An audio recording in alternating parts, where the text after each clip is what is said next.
شاہ صاحب کے لیے چیئر لائیں شاہ صاحب کے لیے. اچھا ہماری خوش بختی ہے اس عظیم ہستی کی صدارت میں سرپرستی میں آج کا یہ پروگرام انعقاد پذیر ہے. پیر طریقت، ظفر شریعت، مافتاب طریقت، آفتاب ولایت، آل نبی اولاد علی، نواس رسول، گل گلشن بطول، گل گلشن زہرا، گل گلشن علی، فخر السادات، شہزادہ غوث الورا حضور قبلہ پیر سید عارف سلطان شاہ صاحب مشہدی، آپ کے نور نظر لخت جگر صدارت کی مسرت میں جلوہ گر ہو چکے ہیں. میری مراد آل نبی اولاد علی، نواس رسول، گل گلشن بطول، گل گلشن زہرا، گل گلشن علی، فخر السادات، شہزادہ غوث الورا حضور قبلہ پیر سید حسن سلطان شاہ صاحب دامت برکاتہ القدسیہ، آپ مسرت پہ جلوہ گر ہو چکے ہیں. میں قبلہ شاہ صاحب کو بزم کی جانب سے مرکزی انجمن میلاد مصطفیٰ صلی اللہ علیہ وآلہ وسلم پوری ٹیم کی جانب سے دل کی اتھا گرائیوں سے خوش آمدید کہتا ہوں. اور ہمارے اسٹیج پہ حافظ محمد نعیم صاحب آپ تشریف لائے. میں حافظ نعیم صاحب کو اور آپ کے ساتھ ساتھ حافظ ممتاز علی نعیم صاحب سلطانی آپ تشریف لائے. میں سلطانی صاحب کو بھی دل کی اتھا گرائیوں سے خوش آمدید کہتا ہوں. حکم کی تعمیل کرتے ہوئے جیسے قبلہ شاہ صاحب کا حکم ہے خطاب کے لیے التماس گزار ہو رہا ہوں ایک نعرہ لگائیں. حضور کی آل کے شہزادے تشریف لائے ہیں. کون کون ہے جو پیر سید عارف شاہ صاحب اور پیر حسن سلطان شاہ صاحب سے پیار کرتا ہے؟ دونوں ہاتھ حضور کی آل کے لیے، میرے لیے نہیں. اٹھاؤ دونوں ہاتھ حضور کی آل کے لیے، دونوں ہاتھ اٹھا کے اونچی بولو. تاجدار ختم نبوت، تاجدار ختم نبوت. بہت شکریہ. میں خطاب کے لیے التماس گزار ہوں خطیب اہل سنت، اساتذہ اہل سنت، فخر اہل سنت حضرت علامہ مولانا شیخ عبدالحمید چشتی گودڑوی آستانہ عالیہ گودرا شریف، آپ سے التماس گزار ہوں. مائک کا حسن بن چکے اپنے ملفوظات عالیہ سے ہمارے سینوں کو روشن اور منور فرمائیں.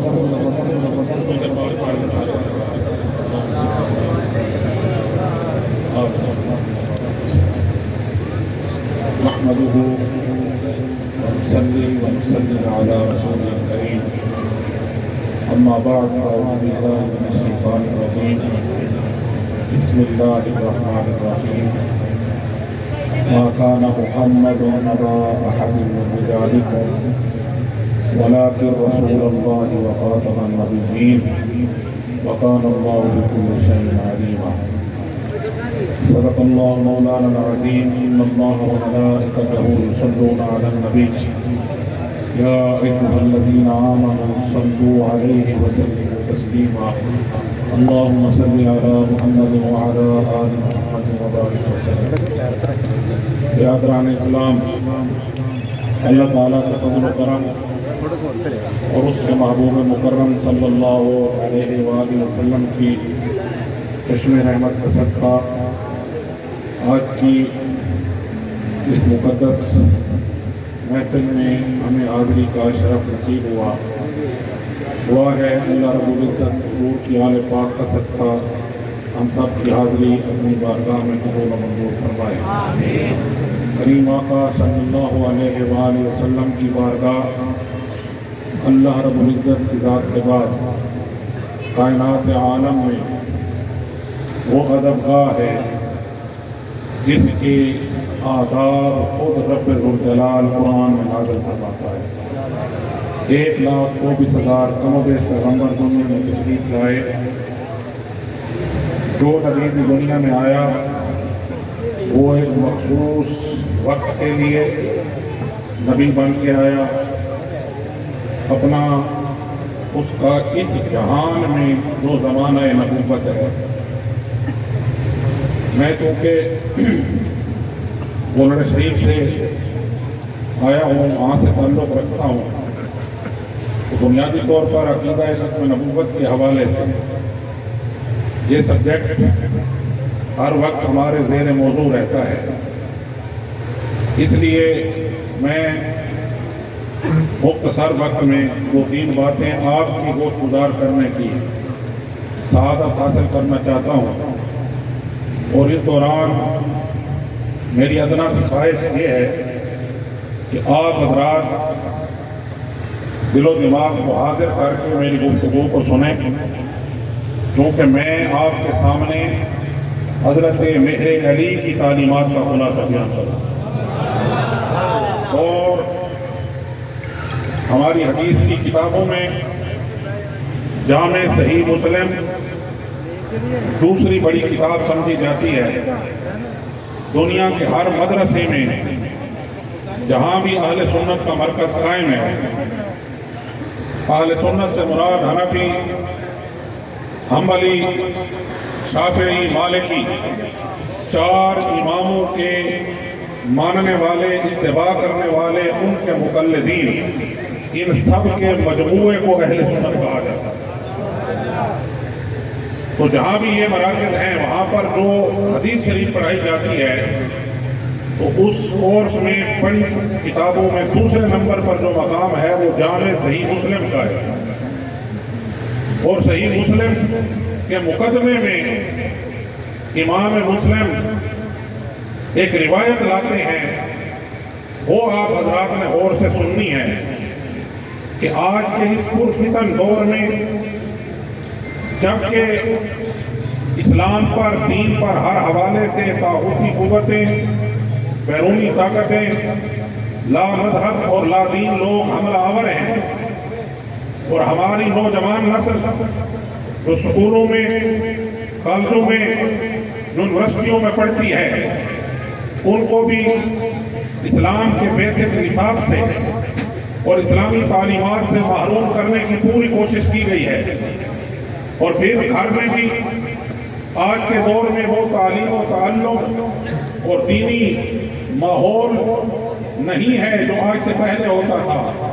ہمارا نوجوان مسجد سے بھی دور ہے، خانقاہ سے بھی دور ہے، مدرسے سے بھی دور ہے، گھر کے ماحول سے بھی لابلد ہے۔ تو ایسے حالات میں اس کے پاس موبائل ہے، وہ اپنا دین سیکھتا ہے یوٹیوب سے، اپنا دین سیکھتا ہے فیس بک سے، اپنا دین سیکھتا ہے واٹس ایپ میں موجود گروپس میں۔ یاد رکھیں، دین جناب محمد مصطفیٰ احمد مجتبیٰ خاتم الانبیاء رحمت للعالمین حضرت محمد مصطفیٰ صلی اللہ علیہ وسلم نے اللہ کے حکم سے جو کچھ احکام ہمیں عطا فرمائے ہیں ان کو دل و جان سے قبول کرنے کا نام دین اسلام ہے۔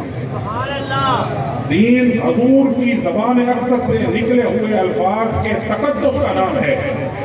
اس لیے امام مسلم فرماتے ہیں فانظروا عمن تأخذون دینکم، لوگوں دین کوئی معمولی چیز نہیں ہے، دین کے لیے، دین کو بچانے کے لیے کربلا کا تصور کرو۔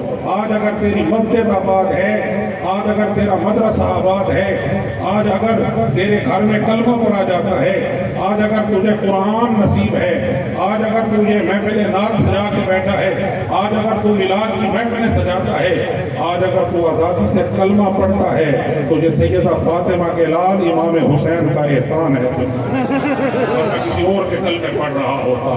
تو حضرات دین بڑی مشکل سے ہم تک پہنچا ہے۔ فرمایا فانظروا عمن تأخذون دینکم، لوگوں دیکھا کرو دین کس سے لے رہے ہیں۔ ٹی وی پہ بیٹھا ہوا اینکر تمہارا دین دینے والا نہ بنے، دین لینا ہے تو پھر مہر علی کو انتخاب کرو، ان کے قدموں میں آ کے دین لو، جن کے چوکھٹ پہ آؤ تو پھر تمہارا دل گواہی دے کہ میں نے دروازہ یہ کھٹکھٹایا ہے، دستک کی دوا جو آواز ہے وہ مدینہ طیبہ کا ہے۔ تو میں ان کی تعلیمات آپ کے سامنے پیش کرنے جا رہا ہوں۔ آپ عقیدہ ختم نبوت کے حوالے سے، رد قادیانیت کے حوالے سے، کائنات کے عالم میں جس ذات کو اتھارٹی جناب محمد مصطفیٰ نے عطا فرمائی اس کا نام سیدنا مہر علی ہے۔ تو آپ یہ بات غور سے سنیں، جتنے نبی آئے وہ ایک مخصوص علاقے کے لیے نبی بن کے آئے، مخصوص زمانے کے لیے نبی بن کے آئے، اور مخصوص افراد امت کے لیے نبی بن کے آئے۔ نبی کی دو جہتیں ہوتی ہیں، دو سائٹس ہوتی ہیں نبی کی، ایک نبوت باطنی ہے، ایک نبوت ظاہری ہے۔ ایک نبی کا تعلق اپنے رب کے ساتھ ہے، ایک نبی کا تعلق اپنی امت کے ساتھ ہے۔ رب کے ساتھ تعلق کے اعتبار سے نبوت ہمیشہ قائم و دائم ہے۔ جس کو اللہ نے نبی بنایا وہ ہمیشہ کے لیے نبی ہے۔ اس کائنات عالم میں جب وہ نبی بن کے آتا ہے اور شریعت لوگوں تک پہنچاتا ہے، اللہ کا حکم پہنچاتا ہے، میں اس حوالے سے بات کر رہا ہوں کہ وہ مخصوص زمانے کے لیے نبی بن کے آئے، مخصوص افراد امت کے لیے نبی بن کے آئے، اور مخصوص علاقے کے لیے نبی بن کے آئے۔ سارے نبی اسی طرح، ایسا بھی موجود تھا کہ ایک نبی یہاں مثلا حافظ آباد میں ہے، دوسرا نبی ساتھ والے علاقے میں ہے، تیسرا نبی اس سے ساتھ والے علاقے میں ہے۔ ایٹ اے ٹائم کئی نبی بھی دنیا میں رہ رہے ہیں، اور جب وہ نبی یہاں دنیا سے رخصت ہوتا اس کے بعد کوئی اور نبی آ جاتا۔ یہ سسٹم، یہ قاعدہ، یہ کلیہ ہر نبی کے لیے تھا۔ لیکن جب ہمارے آقا مولا تشریف لائے، جناب محمد مصطفیٰ تشریف لائے، آمنہ کے لال تشریف لائے، اللہ رب العزت نے وہ قاعدہ، وہ قانون تبدیل کر دیا۔ فرمایا محبوب تو اب سارے زمانوں کے لیے نبی ہے، سارے افراد امت تیرے ہیں، قیامت تک کے تیرے لیے ہے، سارے جہانوں کے لیے نبوت جناب محمد۔ نہ تیری موجودگی میں کوئی اور نبی آ سکتا ہے، نہ ظاہری طور پر دنیا سے جانے کے بعد کوئی نبی آئے گا۔ اب قیامت تک جو نبوت قائم ہے، جو دین قائم ہے، وہ دین اسلام ہے، جو نبوت ہے وہ نبوت محمد۔ حضور کی نبوت نے سارے ادیان کو منسوخ کیا، سارے دین پچھلے منسوخ، ساری کتابیں منسوخ، تورات منسوخ، زبور منسوخ، انجیل منسوخ۔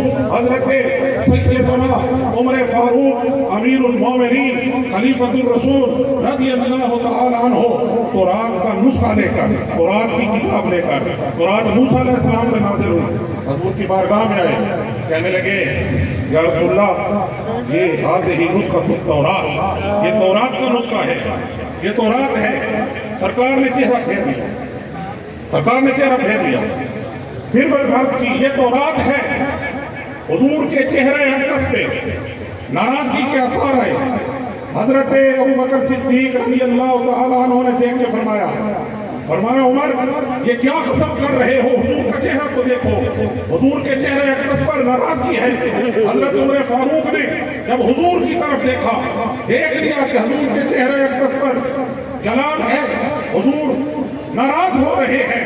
حضرت عمر فاروق رو کر کہنے لگے یا رسول اللہ معاف فرمائیے، میری مراد یہ نہیں تھی، رضیت باللہ ربا وبالاسلام دینا وبمحمد نبیا، ہم اسلام اللہ اور آپ کی ذات کے اوپر راضی ہیں، آپ مجھے معاف فرمائیے۔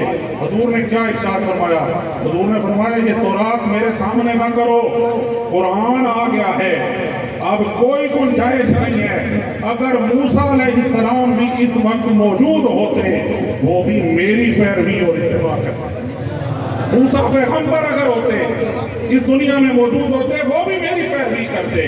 پتہ چلا سرکار دو عالم صلی اللہ علیہ وسلم کو جو منصب نبوت عطا کیا گیا وہ اور ہے، 1,24,000 پیغمبروں کی نبوت اور ہے، آمنہ کے لال کا مقام اور ہے، حضور کا مقام اور ہے۔ یہ ختم نبوت کا عقیدہ کا مطلب یہ ہے کہ جب حضور دنیا میں بالفعل نبوت کے منصب پر فائز اس وقت پھر نبوت کا دروازہ بند کر دیا گیا، حضور دنیا سے تشریف لے گئے، ظاہری زمانہ حیات ختم ہوا، اب قیامت تک کوئی اور نبی نہیں آئے گا۔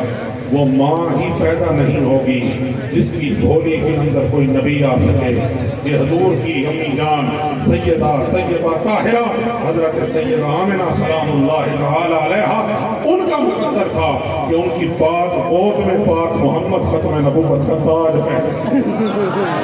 حضرات گرامی یہ وہ عقیدہ ہے جس کے اوپر قرآن کی نصوص موجود، احادیث مقدسہ موجود، اور سرور عالم صلی اللہ علیہ وسلم نے تھوڑا سا بھی جہاں پر حضور نے تو ایسے پورا اس کو بیان فرمایا پوری وضاحت سے۔ حضور نے ارشاد فرمایا یاد رکھنا میرے بعد جو ہے کذاب اور دجال لوگ پیدا ہوں گے، اور ان میں سے ہر ایک یہی کہے گا کہ میں نبی ہوں. حضور نے ارشاد فرمایا خبردار کان کھول کے سن لو میرے بعد کوئی نبوت نہیں. ان کا فرمایا نبوت ختم ہو گئی. اب نبوت جو ہے وہ جناب محمد مصطفیٰ کی جاری ہے. تو سرکار نے بہت ساری حدیث میں اس کو بیان فرمایا.